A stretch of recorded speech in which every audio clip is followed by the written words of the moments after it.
Hoy mga guys, karon ato ning pa-maintenance atong motor no.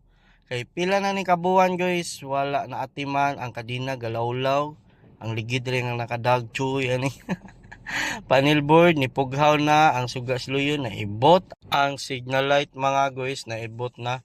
For 3 years in service atong motor guys, naabot ni Samar, Bohol, Negros, Panay Island, Semirara. Grabe tanawang handle grip.